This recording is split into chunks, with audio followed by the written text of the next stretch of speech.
All right, so it's 4 o'clock in the morning. Call me crazy, but I'm not here to really teach a whole lot. I'm here to talk for a second, and I mean, you know me. Once I get to talking, I keep talking. So I'll try to keep this short because it is late. And I think the biggest thing is what I learned today. I went over to Rebecca Creek and I played 7 or 8 holes. It was pretty late in the afternoon and getting dark, so I didn't get to play that long. And it was the most disgusting, horrendous, frightening round of golf I've ever played, except for when a month and a half ago I finished off on November 30th, basically, my last round of golf. I played 3 times in December, but I was still working on things. But, well, actually it was in December. I played my ugliest round of golf. There was times where I was trying to hit the ball and missing and almost whiffing the ball. But that's because I was also working on this new compression stuff. So I knew why. It was okay. So I'm going to go briefly and quickly through what's going on and what's changed. When I had my old swing, let's go even one back, because I've had like 13 or 14 swings now. So when I go back to the beginning of 3 years ago, when I started playing golf, I got to the point I could shoot 85 pretty solid. Now you want to get down to that 80. Had to make some swing changes. Got down to 80. Felt better about it. Now all of a sudden you want to shoot in the 70s. Make some more swing changes.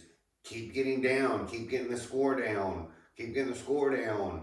And so I was working on all these changes on my swing, and it was improving my swing. I became an irons player. Had great touch around the greens. My putting was really good. You know, I was trying to average 28, 27 putts per round. Took a lot of up and downs to go with it, but still, I really wanted to keep low scores. And finally, I realized that there was my good days, like everybody, and then there was my bad days. And my bad days would get that score back up closer to that low 80s.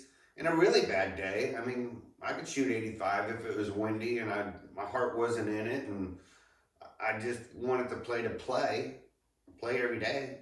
Why skip a day? So anyway, my old swing was more, I would come pretty far off the ball. I wouldn't get locked up on my hip, but I would definitely get off the ball, but I knew to get through the ball to the best of my ability. But sometimes you get off the ball, you take the risk that you might be coming down back to the ball, and so you're going to have that high hit, and then you're going to get mad at yourself because you're like, well, I know I can hit my 8-iron further than that, and so you start swinging harder and harder and harder, and the ball goes higher and higher, but it doesn't go further because you're maxed out coming right back to the ball. You're maxed out at your distance because you're coming to that same spot every time. So no matter how hard you swing to it, it just basically makes the ball, you might gain a couple yards, but it makes the ball just go higher. You're not hitting through the ball. And so the ugly swing would come out, and usually the ugly swing is when I would stay flat this way, even if I'm coming off the ball. When I came through it, if I didn't have that deeper turn, it made me very steep and I got toey, or things would happen and I'd have to manipulate. And that's the whole thing. Every swing that you change into should be taking out more and more manipulation.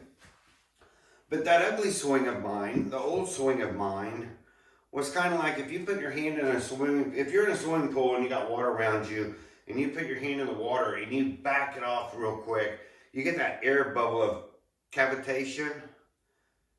Well, that's basically what this old swing was. I was coming back off the ball, creating that air pocket of cavitation where you knew you needed to fill that void before you swung. And if your timing was on, it was on, and if it was off, you shot in the 80s or you shot in the 70s. Pretty simple. So then I came out with the, why don't I just turn everything? Now my 9-iron hits the 9-iron spot, and I was like, okay, but if I want to make sure I'm hitting through the ball, I just have to make sure this left shoulder comes over the right ankle, going back through the right shoulder comes over the left ankle.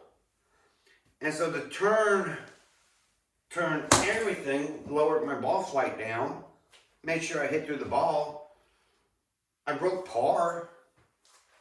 I was having fun.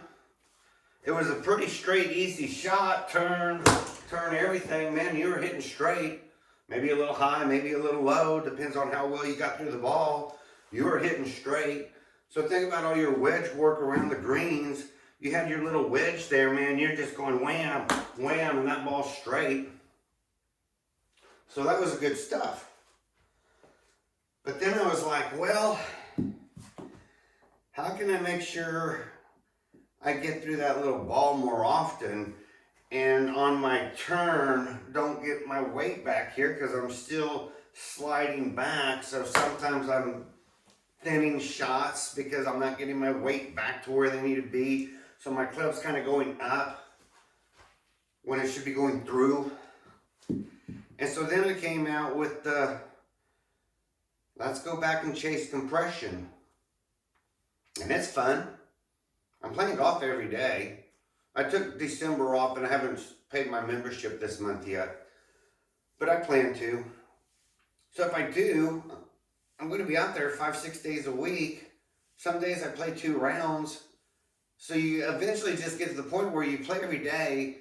Your score just becomes a number. And some days you play good and some days you don't play so good. And when you play good, like one day I was playing really good. I was sitting on a 69 as long as I parred out the last 4 holes. And I didn't. I ended up going bogey, bogey, par, bogey, and shot a 72. No, I double bogeyed 117. Take that back. And so I ended up with a 73. I should have shot a 69 that day. I was on fire. So that was a disappointment, but I joined the guy in front of me, and then my score fell apart. And I'm not blaming him. I'll take the blame for that. But anyway, so when I started thinking about this turn everything and changing it into how can I get more compression and get a better release, what can I do? And that's when I started realizing, first of all, you can't do the whole cavitation kind of idea of getting back and getting through. You can do the turn everything, but then you always have to think about this whole shoulder over. And so sometimes when you do that, you forget to get deep. You forget to get back here and get shoulder over. So when you have here and you're coming down, you have a club head that can release. So I got all that. And you're still kind of a little on the wild side. So then I thought, well, let's start getting our hips and getting the proper turn so that your knee goes forward, this hip pushes back, and all of a sudden now you have something more consistent to work with. Your head's staying more still, you're standing taller, you're bending your knees, you're bending more over here, and you're getting a better turn and letting that club head just release. You still have to work on getting your low point forward. But if you think of this, when you make this turn and you're up here and you're keeping those hands really, see, that's the other thing about the turn only, or turn everything. If you turn this way and turn everything, you can still get those arms way, way pinned. And that's not a good thing. Not as easy to do if you use more shoulder turn, but if you don't, man, you can pin those arms, and now you're in a, how am I hitting that ball right there? You're in kind of a mess. But what I'm learning is you can make swing changes and start lowering your score. That doesn't mean you're going to make swing changes and improve your consistency. Because every swing, how many times have you gone up to the green and say, oh man, I just need to do this, and I'm on the green, and I'm probably going to make par on 18. And you get up there, and you think, okay, that's all I had to do, and you get up there and you do one of those chunkies, and you're like, God, all I had to do is just get it 12 feet onto the green and hopefully make a par and get my up and down. Every swing you make, you still have to think through. So now that I'm no longer coming way back here and swinging through that ball, and now that I'm not really doing the whole, stay there, turn everything, and now that I'm actually doing the more of the, let's compress the ball and get through it like that, I get better club head speed. I can still thin them. So I have to figure out, why am I thinning them? What do I need to do? So it just gives you different things to think about. And you don't want to think about them when you're playing golf. When I play golf, I don't work on my swing. People that I play golf with will tell you, oh, Randall will hit a bad shot. He's not dropping another ball. He's going to go play that bad shot. I don't play a bunch of mulligans. Not that score matters or doesn't matter. It has nothing to do with that. It just, if I made a bad shot, now I'm going to have to learn some recovery. Course management. Sometimes I excel at it, and sometimes I get greedy. Oh, there's only 3 trees that direction. I know I can hood this thing down and make it through those trees. And you smack the first tree and watch the ball go in the wrong direction. Now I got 6 trees in front of me. We've all done it. Or I can clear that tree. I know I can. And you get that low compressed ball smack into the middle of the tree and it bounces the wrong direction. We've all done it. We're all guilty of greedy because we're trying to swing better and feel better about our game. What are the benefits?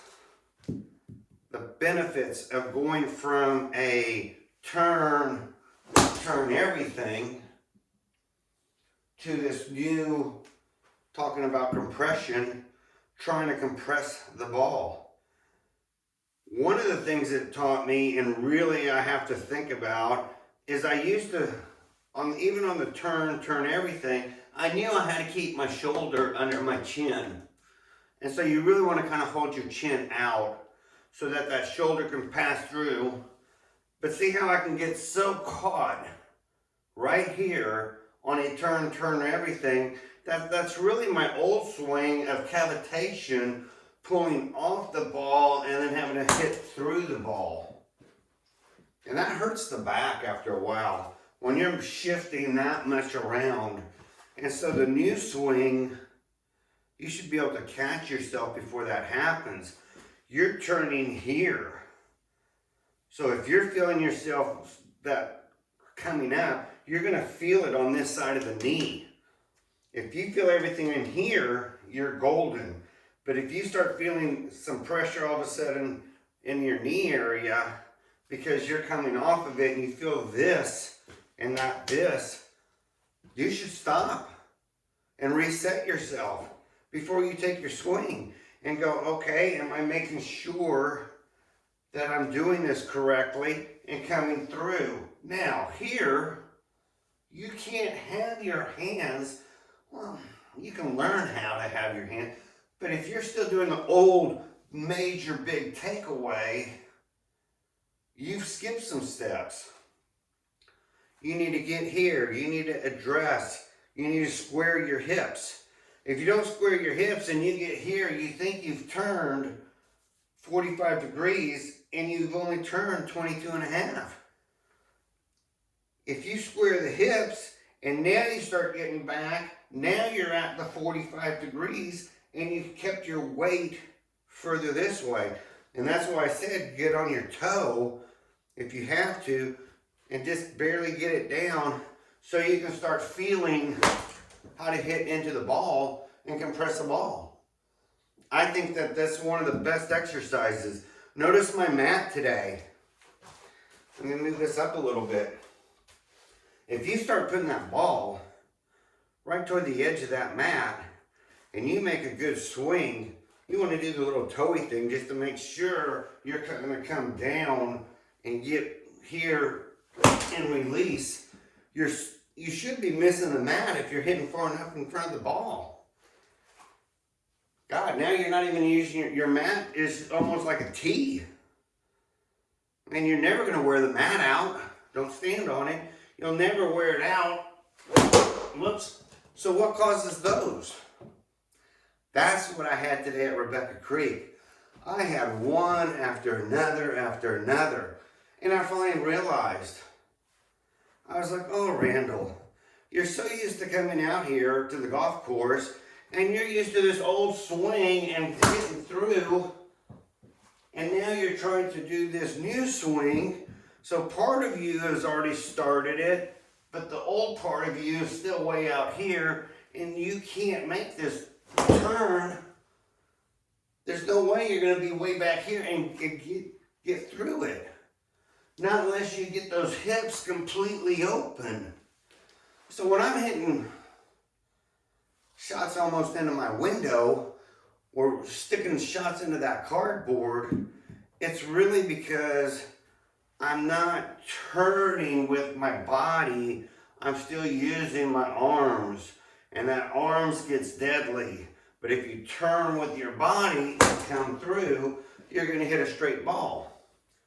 But anything you do at the range, it's going to take you probably a couple weeks to get what you're doing somewhere else effectively working on the golf course. Because it's easy to slip back. We reek of bad habits. And it's easy to slip back into those bad habits. What's some of the more positive things now? So now I like this turn. I like knowing I shouldn't shift. So that's good. Now I just got to fix this, quit doing this, and do this. Boy, is that not different. Now I got a good turn, and man, I can really come back here, and I can start really turning. What else do I like about this new swing? My turn everything swing gave you the sense of getting your shoulder down, turn. Didn't really give you a sense of what you were doing back here. You still had to think about it, but you could actually turn everything.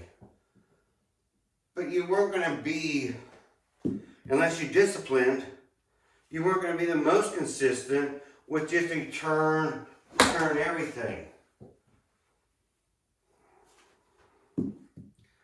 It's still some timing, but even the newer swing, everything comes down to timing that swing. And how's the timing? We've talked about timing, we've talked about tempo, we've talked about holding lag, getting your lag held all the way till you get to about here as you're doing your release through the ball and letting that club go through. So that's another thing I like. This new swing, if you do the hips right, if you do this turn right, then the release is really simple. And I do like the fact that you might think you can do a turn everything and look smooth and easy, and you should. But when you start getting a good tempo and timing with this new swing, where you're coming through and turning, and you feel this turn, you feel that club head coming through, and you feel very smooth. So the big smooth swing, I think everybody chases, but I know I personally have been chasing that big, nice, just smooth swing. Oh, it's easy with this new swing. You can start really turning, and it feels great on the back. Because you're not, I don't know why. Well, I know in the cavitation one, my old swing coming off and coming through the ball, that was hell on my back. And then the turn everything, well, that was good on the back, but that was hell on my knee. Because you're still kind of swaying back here and making this turn. Once you start turning, that no longer bothers your knees. Once you start getting this turn, man, now my back no longer hurts. Everything's just free flowing. And then you start realizing if I do pin myself back here, because you're still going to at times, you're not capable of reproducing the same swing. But if you don't turn with your hands here in front of your sternum, and you get a little caught behind, if you're a hands-through person, and then you're going to pop the hip and do the pop goes the weasel, you're going to be fine. If you're more of a hips kind of guy, if you stall here and start getting that turn, your body knows, oh, this is when I join this to this, and I join it here. And so your consistency is going to get better. The turn everything should have made you consistent, but a lot of times you're going to forget to get this left shoulder over the right, then the right shoulder over the left, so that you're turning everything together. So you might not have the most consistent, you're going to play some good golf. But I never said that the turn everything is going to make you a player who's checking their mailbox for the Augusta Invitation, which I don't think any of us are ever truly going to get. But this whole new turn everything, now all of a sudden, I like the fact that I'm not scared of hitting on hard pan, crumbly stuff under the trees, a pile of leaves. I know I'm hitting through that ball. I know I can make that first contact through the ball and hit the ball and then hit the ground. Nothing bothers me anymore. The only thing that truly bothers me is when I get lazy and I'm doing the old swing, but my timing is for the new swing, and the next thing you know, I can't get this down here fast enough, and there's those shots into the window. So I need discipline there. The other time I need discipline is sometimes you come here and you throw those hands too far down, and it starts to get that club open, and so as you make that turn, your body knows it, and there you go. You do that big wicked slice because now you've left the club face open. But anybody can leave a club face open no matter how they swing the golf club. In fact, a lot of people go over the top. They come through this way with the club face open and get the big slice. No, there's no swing that's perfect. But if you start working on this and then this and keeping the head pretty well still. So you've seen it on my videos. I like to come up a lot, but I know to squish down and I make that turn. And I'm sure a lot of people look at that like, man, this guy's head starts here, it goes up to here, and then it goes all the way down to here when he hits the ball. That's a lot of head movement. Unless you're going to practice by putting your head on a wall and getting close to and start practicing how to keep your head straight, it's very difficult to do. You can get something like this, and then it'll come, you get one of these, and then you get a pool noodle, and so then you put all this together, and the next thing you know, you can get it up here so that when you're in position, it's touching your head so that you can learn to keep your head still. Or you might put it to the side of your head so you stay on this side of the ball. Really great for driving. Man, on drivers, when you come back, you want your head to never go forward at that point because that's what produces that upstroke. On a driver, if you get your head past that line, you're hitting down, you're not hitting a good driver. So anyway, little bonus for you. I just want to let you know what am I changing and seeing. When you get any of the swings feeling great one day, I'm sure it's like driving the car. Nice and sunny, the tires are warm. Man, you're cornering. You're like, take me to California to San Francisco with that hill, with all, you're ready to go. And then there's other days, your body says, I ain't turning today. You want me to do all this craziness? Not having it. You better learn how to hit like this because that's all you're getting out of me today. I'm 62, 160 pounds. I'm 10 pounds overweight. I'm only 5'5". And yet if I do everything right and not wrong, I can hit the shit out of a club. But I'm not perfect yet. So even I have to sit here and say, okay, have I gotten back to square? I have to go through my pre-arrangement on every shot to make sure that I am going to give it the best opportunity I can to hit a great shot. Eventually, I'm going to be able to do it at what I feel is about 70% because I'm learning how to get that club head to move faster and I'll hit smoother. And as I age, which I'm going to do, I'll eventually learn how to do that. And now it doesn't feel like I'm hitting. And if I can hit a 150-yard 9-iron doing that, even if I get older, it gives me the best opportunity to be able to play great golf. And I've learned this is the most important part. Now, we all know a guy out at Rebecca Creek, for those local guys who we play with. He's a nice man, really nice. But boy, does he just use all wrist. I don't know how he does it. He doesn't hardly move his body. He's just an all wrist guy. But he's a great fun guy to play golf with.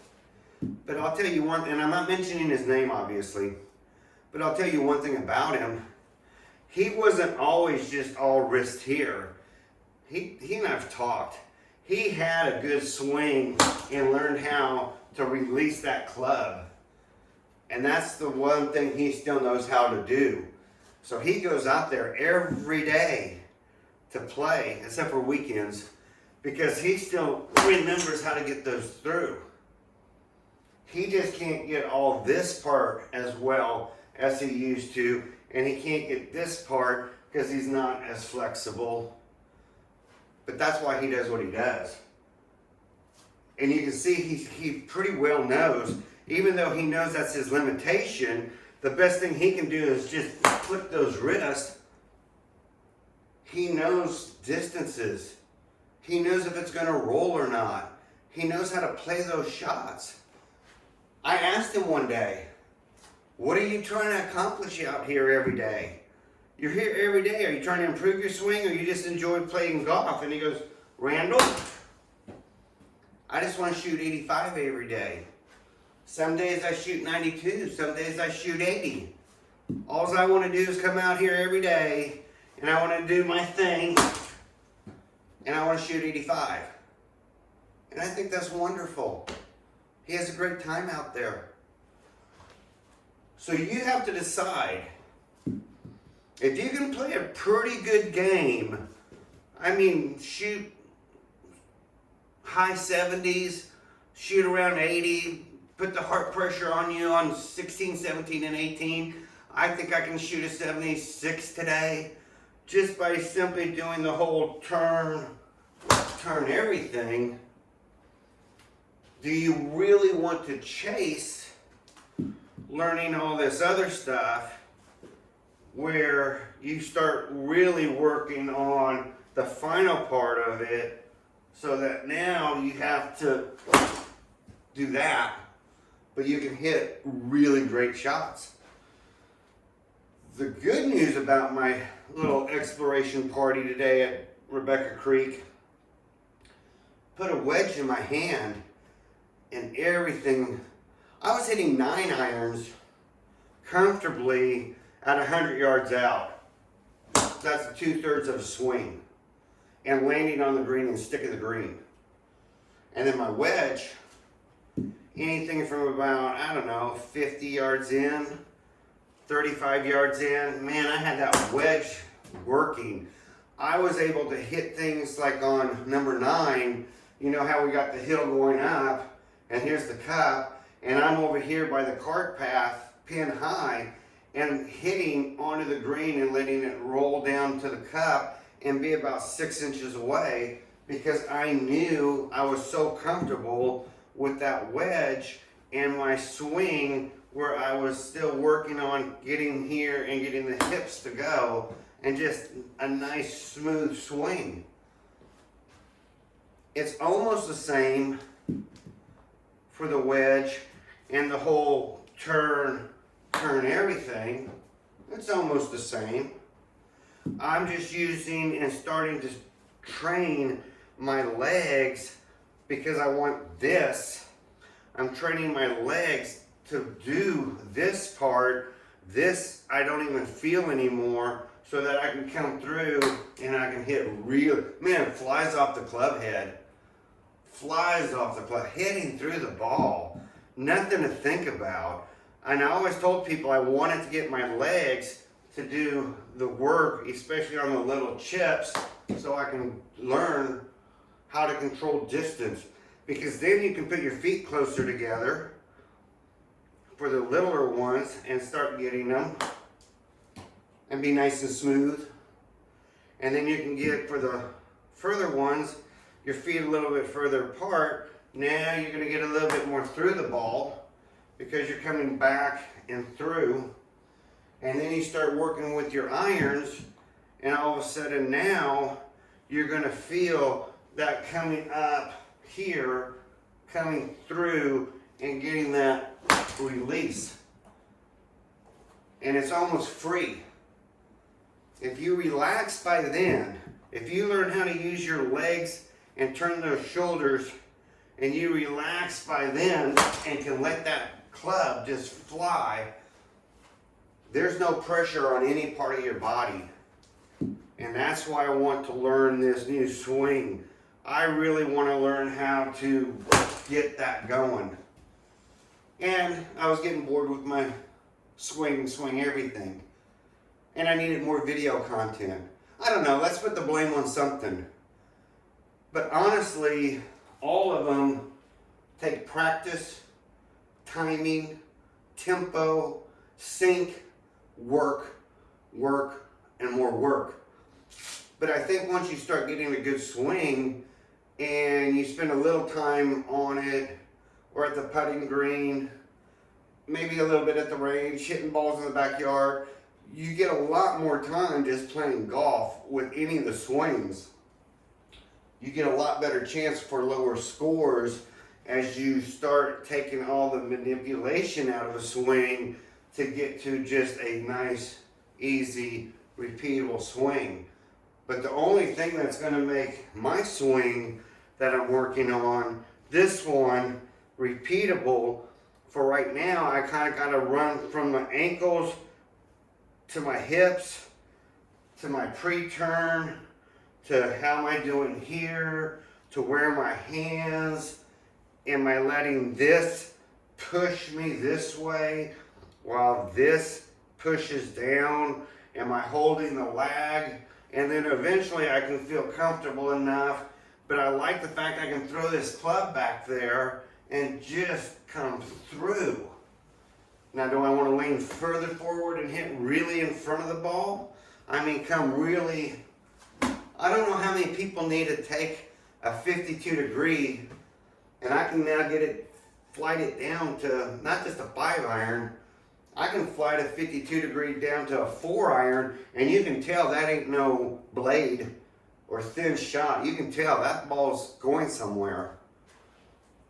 But the more you flight a wedge, what I've also learned, the more you tend to hit the back sides of the green because that ball flight's not as high. It's not some pretty 9-iron that you actually got some nice height on. You're flighting that thing down. So up a hill on a green, probably good as long as you hit in front part of the green and let that extra little zip on it roll up to the pin. Probably a really bad thing to try if it's a front pin location. I don't think you're going to want to sit here and take your little wedge and kind of come through and hit down on that ball. It's gone. So anyway, that's what makes golf fun. We get the opportunity to decide how do we want to hit the ball, 1,000 different ways. What effect are we trying to do? What score are we chasing? Or do we just want to go out like Phil? I said his name. I didn't mean to do that. And do we just want to try to hit 85 every day and just play the way he does? Everybody has their opportunity to enjoy this game the way they want, and that's what makes it such a great game. So I told you I was going to keep this short, and y'all know I lie. I talk too much, so I'll shut up now.